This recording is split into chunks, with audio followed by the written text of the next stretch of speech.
News కు స్వాగతం. నా పేరు మానస. ముందుగా ముఖ్యాంశాలు. సీఎం జగన్ పర్యటన నేపథ్యంలో ఏర్పాట్లను పర్యవేక్షించిన మంత్రులు. డీజీపీ వైసీపీ కార్యకర్తగా మారిపోయారన్న మాజీ నుడా చైర్మన్ కోటమిరెడ్డి శ్రీనివాసరెడ్డి. దమ్ముంటే దాడులపై సిబిఐ దర్యాప్తు చేపట్టాలంటూ సవాల్.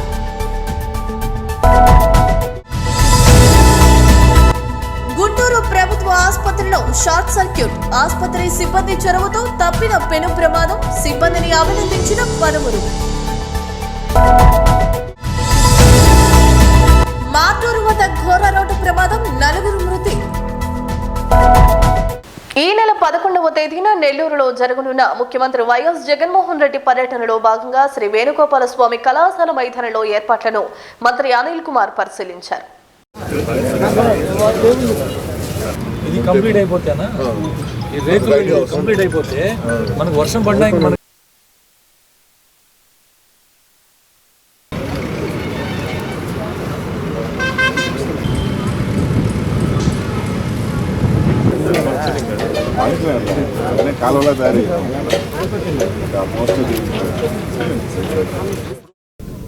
ఏదైతే ఏర్పాట్లు కానీ, ఎందుకంటే 2 రోజుల నుంచి వర్షం వస్తూ ఉంది.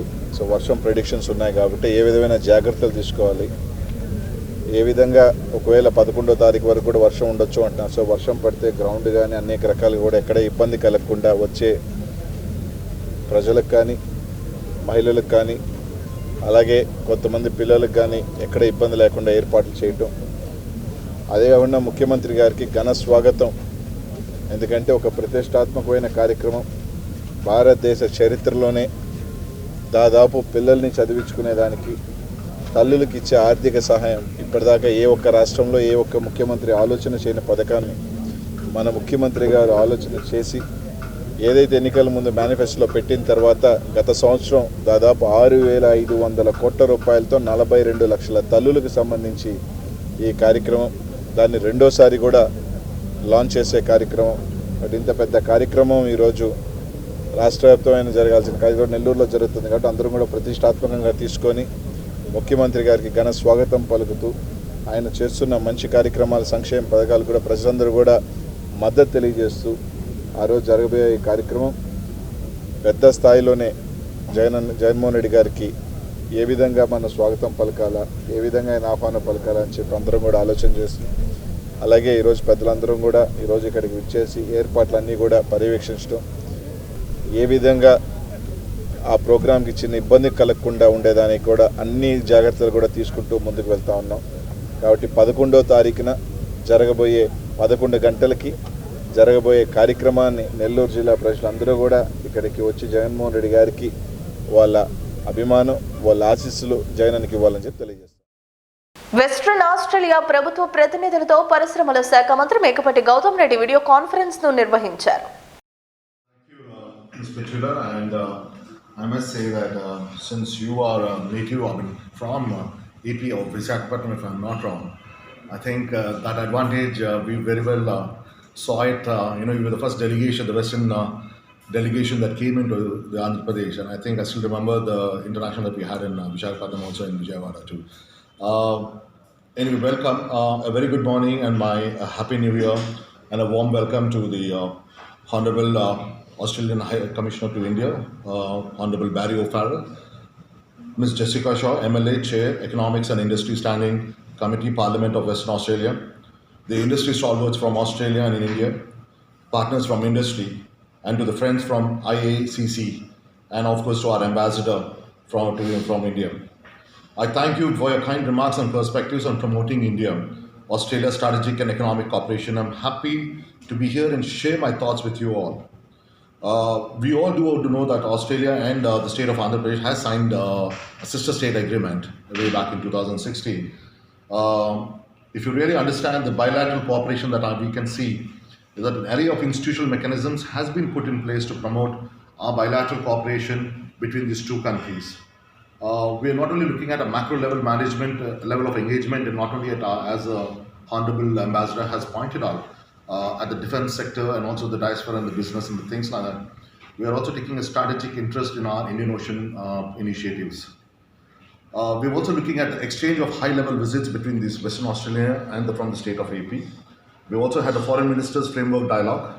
We had a joint Trade and Commerce Ministerial Commission, a defense policy talks, including policy talks at the level of senior officials, Energy Securities Dialogue, and the India-Australia Educational Council.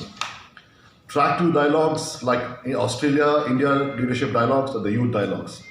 It's a very clear initiative that we can see for the next 20 years. A growing India will lead many of the Australian goods and services, including in education, agriculture, energy, resources, tourism, healthcare, financial services, infrastructure, and infrastructure funding, science and innovation, and sports. Of course, sports, the commonality here being cricket, we would like to expand beyond cricket. Prima facie, the state of Andhra Pradesh and Western Australia have key economic areas for collaboration in which the synergies can be realized.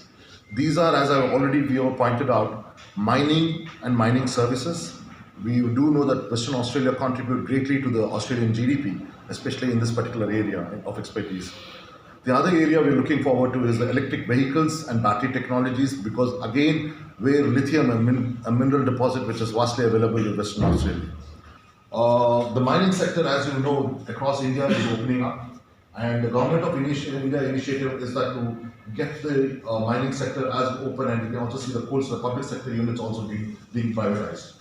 For example, the latest insight is the Bharat Heavy Works, that is basically which manufactures the mining equipment, is being privatized very soon.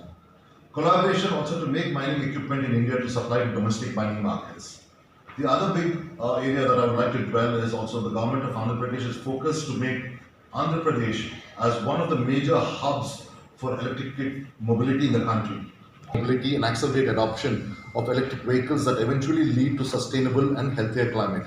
I would like to here point out the telecom revolution that has happened in the late 90s and early 2000s. What happened was a country which had no telecommunication, suddenly we, thanks to the 3G, 2G and the mobile technologies, we quadrupled and we were at the forefront of the mobile technology areas. Similarly, we believe that these electric vehicles and electronic are going to be the next spate of growth that's going to happen in this country, which will not only take us for meet our internal demands, but we can also be well versed for meeting the international export markets too. Investor who comes to India, not only ease of doing business based rank number 1, but we also want to be the low cost of business. Low meaning when he sets up a unit here in this across India. That is one parameter that we're looking at. So now how do I complement that cost of business to back a workforce? Where the initiative is taken by the state government, we provide you with whatever level talent, whatever levels of talents requirement is there, because we are investing a lot in skilling and manpower development. So one is that you will get a low cost, talented workforce. The second is, of course, capital subsidy.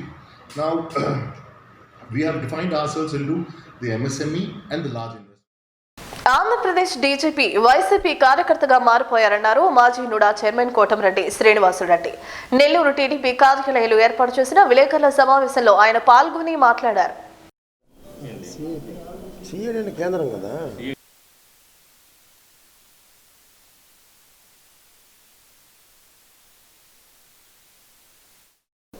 Press మీట్లో నిన్న మన DGP Gautam Sarang గారు అనేదానికన్నా జగన్మోహన్ రెడ్డి తొత్తు అనేది బాగుంటుందేమో. ఒక డీజీపీగా రాష్ట్రంలో శాంతి భద్రతలు రక్షించాల్సిన డీజీపీ ఈరోజు వైఎస్ఆర్సీపీ పార్టీ కార్యకర్తగా మారిపోయాడు. ఆయనంట చంద్రబాబు రెచ్చగొట్టే ప్రసంగాలు చేస్తున్నాడు కాబట్టి చంద్రబాబు నాయుడు గారి మీద మేము కేసు పెట్టేదానికి న్యాయ నిపుణులతో చర్చిస్తున్నాం. జగన్మోహన్ రెడ్డి గారు ఏది చెబితే అది మాట్లాడే వ్యక్తి డీజీపీ గారు. చంద్రబాబు గారు ఏం మాట్లాడారు? ఎవరి మతాలు వాళ్ళకు ఉంటాయి.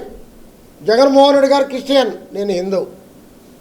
మన మతాలు మన దగ్గర ఉండాలి, అవి ప్రజల మీద రుద్దకూడదు అని మాట్లాడు. తప్పులేదు. ఎవరి కులం వాళ్ళ గొప్ప, ఎవరి మతం వాళ్ళ గొప్ప, అవి మన ఇంట్లో ఉండాలి, అవి ప్రజల మీద పోయకూడదని మాట్లాడాడు. దానికి మేము చంద్రబాబు మీద కేసు పెట్టేదాన్ని అడుగుతున్నాం, న్యాయ నిపుణులను అడుగుతున్నాం. అంటే 11 కేసుల్లో A1 A2 జగన్మోహన్ రెడ్డి, విజయసాయి రెడ్డి ఉన్నారు కాబట్టి చంద్రబాబు నాయుడు గారిని ఎలాగైనా ఇరికించాలని డీజీపీ ప్రయత్నం, జగన్మోహన్ రెడ్డి గారి ప్రయత్నం. నేను ఒకటే అడుగుతున్నా జగన్మోహన్ రెడ్డి గారిని, నీ అబ్బ తరమే కాల, చంద్రబాబు నాయుడిని ఇరికించాలని నీ అబ్బ తరమే కాలేదు, నీ తరం ఏమవుతుందని అడుగుతున్నా. దాచేపల్లిలో అంకులని ఒక తెలుగుదేశం నాయకుడిని ఒక పోలీస్ ఎస్ఐ ఎమ్మెల్యే దగ్గరుండి చంపిస్తే వాళ్ళ మీద కేసు పెట్టే దమ్ముందా నీకు? అవన్నీ లేవు, అవన్నీ లేని డీజీపీ నువ్వు. మరి మన నెల్లూరు మంత్రి దేవాలయం లాంటి శాసన మండలిలో జిప్పిప్పి చూపిస్తే ఆయన మీద ఏం కేసు పెట్టావు? జిప్పిప్పి చూపించిన ఆయన మీద ఏమి కేసు పెట్టావు డీజీపీ గారు? చెప్పండి, ఆన్సర్ చెప్పండి. ఎవరి మీద పెట్టారు మీరు కేసు? రాష్ట్రంలో విచ్చలవిధిగా ఇతర రాష్ట్రాల నుంచి మద్యాలు వస్తున్నాయి. వైసీపీ కార్యకర్తలు ఎక్కడ పెట్టిన విచ్చలవిడిగా అమ్ముతున్నారు. నిన్న కూడా పొట్టేపాడులో దొరికారు పూర్తి వైసీపీ కార్యకర్తలు. వాళ్ళ మీద కేసులు ఏదో ఒకరి మీద ఇద్దరి మీద పెడతారు. నెల్లూరు మొత్తం బెల్ట్ షాపులు, వీధికి ఒక బెల్ట్ షాప్ ఉంది. ఎవరి మీద పెట్టారు మీరు కేసులు? మరి కొడాలి నాని ప్యాకెట్ ఆడితే తప్ప ఆడతారు, 50 రూపాయలు ఫైన్ వేస్తారు, మళ్ళీ వస్తారు, మళ్ళీ ఆడుకుంటారు. ఏంటండి ఇది? ఒక మంత్రి ప్యాకెట్ ఆడితే తప్పేంటి, 50 ఫైన్ వేస్తారు, మళ్ళీ ఆడుకుంటారు అని చెప్పే మంత్రి మీద ఏం కేసు పెట్టావు? జోదం ఆడేవాళ్ళని ఈరోజు ప్రోత్సహించే వాళ్ళని ఏం కేసు పెట్టావు? క్రికెట్ బెట్టింగ్లో వైసీపీ నాయకులు ఉన్నారు ఈనాడు, వాళ్ళ మీద ఏం కేసులు పెట్టావు? డీజీపీ గారు చెప్పు, దమ్ముంటే చెప్పు. మీరే మాట్లాడేది, మీరే న్యాయాలు చెప్పేది. ఎవరి మీద కేసు పెట్టారు చెప్పండి. ఏదీ లేకుండా చంద్రబాబు మీద కేసు పెడతాం చూస్తున్నాం.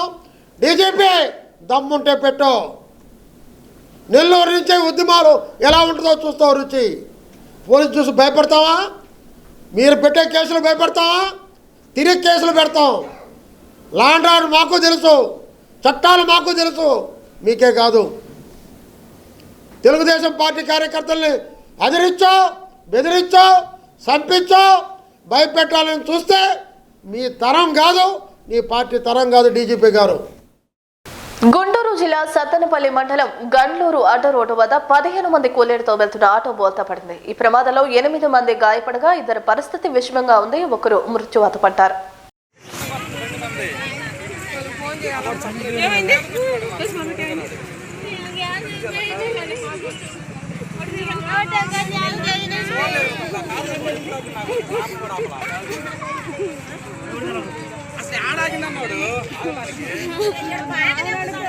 నీకెక్కడమ్మా, నీకెక్కడ తలకాయగా?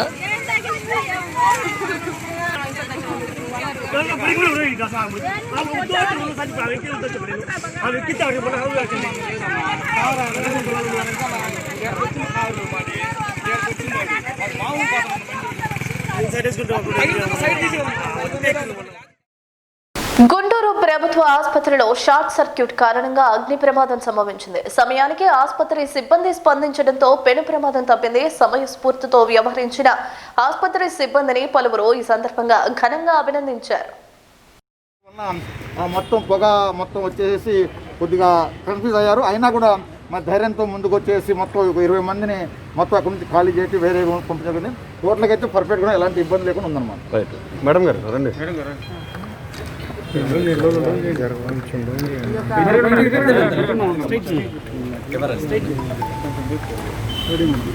ఈ యొక్క సడన్గా ఈ షార్ట్ సర్క్యూట్ జరగడం వల్ల వెంటనే మంటలు వచ్చి అది గమనించడం మా వైద్య సిబ్బంది, ముఖ్యంగా ఈ నాటో ఇన్ఛార్జి ఆ బాబు వెంటనే చూడడం, వెంటనే పరిగెత్తుకుంటూ వచ్చి ఆ సిలిండర్ ద్వారా దానికి మంటలు ఆర్పడం జరిగింది. వెంటనే ఆ వెంటనే ఆర్కపోయి ఉంటే మాత్రం వెంటనే మంటలు ఆర్కపోయి ఉంటే ఆ పైప్ మొత్తం లీక్ అయిపోయి ఇంకా ఆక్సిజన్ ఈ మంటల్ని ఎక్కువ చేసి ఇంకా ప్రమాదం జరిగేది.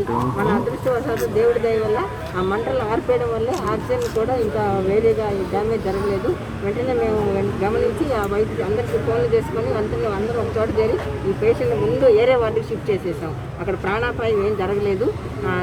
అంత యాక్టివ్గా ఉండడం వల్ల తగిన తీరులో మనం మెజర్స్ తీసుకొని ఆ మంటలు ఆర్పేయడం వల్ల తర్వాత ఆక్సిజన్ లీక్ని కూడా కలిపేసి ఆ పైపుని టెంపరీగా కలిపి ఆక్సిజన్ కూడా తగ్గించాము. ప్రస్తుతానికి మేము అక్కడ కరెంట్ కానీ ఆక్సిజన్ కానీ సదుపాయం చేసాము. కొద్దిగా స్టెబిలైజ్ అయిన తర్వాత పేషెంట్ని యథాతథంగా అదే వాటికి మార్చే ఏర్పాట్లు కూడా చేస్తున్నాము. ఇబ్బంది అయితే ప్రాణాపాయం జరగలేదు. సడన్గా జరిగిన దానికి ఆ దేవుడి దయ వల్ల ప్రాణాపాయం జరగకుండా మేము ఆపగలిగాము. షార్ట్ సర్క్యూట్ జరగడం వల్ల ఈ ప్రమాదం జరిగిందని మీకు అందరికీ. ఫ్రంట్ లైన్ వారియర్స్ గా కరోనా సమయంలో పనిచేసిన నర్సులకు 4 నెలల జీతాలు చెల్లించాలంటూ పాడేరులో నర్సులు మంత్రి అవంతి శ్రీనివాస్ వాహనాన్ని అడ్డుకుని ఆందోళన బాటపట్టారు.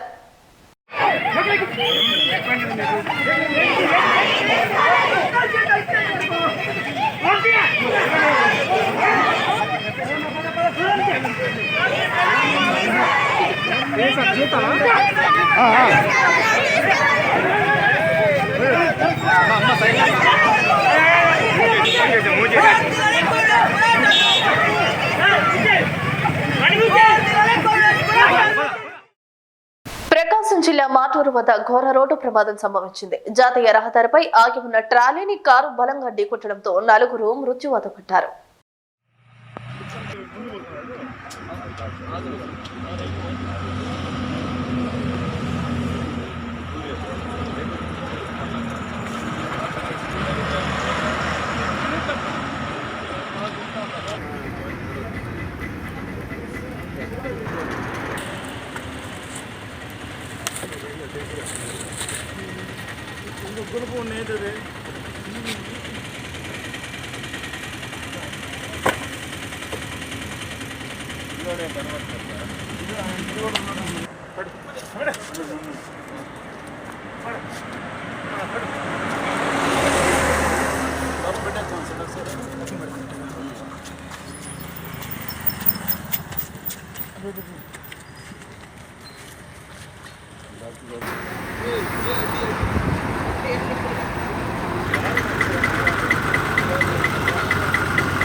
సార్ వచ్చారయ్యా, మాట్లాడు. ఎస్ఐ గారు వచ్చారు.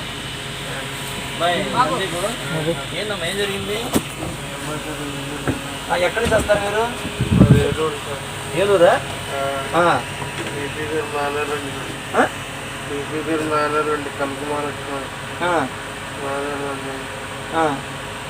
టెంపుల్కి వెళ్ళి వస్తున్నారా?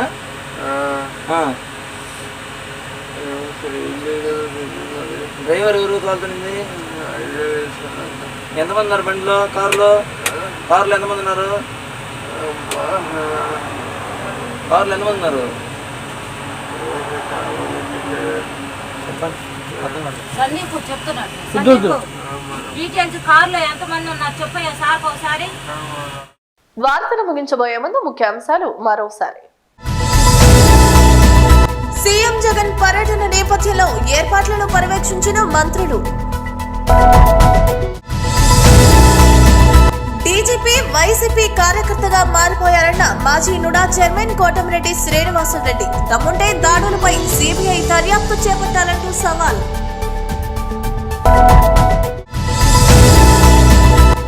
గుంటూరు ప్రభుత్వ ఆసుపత్రిలో షార్ట్ సర్క్యూట్. ఆసుపత్రి సిబ్బంది చొరవతో తప్పిన పెను ప్రమాదం. సిబ్బందిని అభినందించిన పలువురు. మాటూరు వద్ద ఘోర రోడ్డు ప్రమాదం, 4 మృతి. విహారీ న్యూస్ ఇంతటితో సమాప్తం. తిరిగి మరలా ప్రసారమయ్యే విహారీ న్యూస్ లో మళ్ళీ కలుసుకుందాం. అంతవరకు సెలవు. నమస్కారం.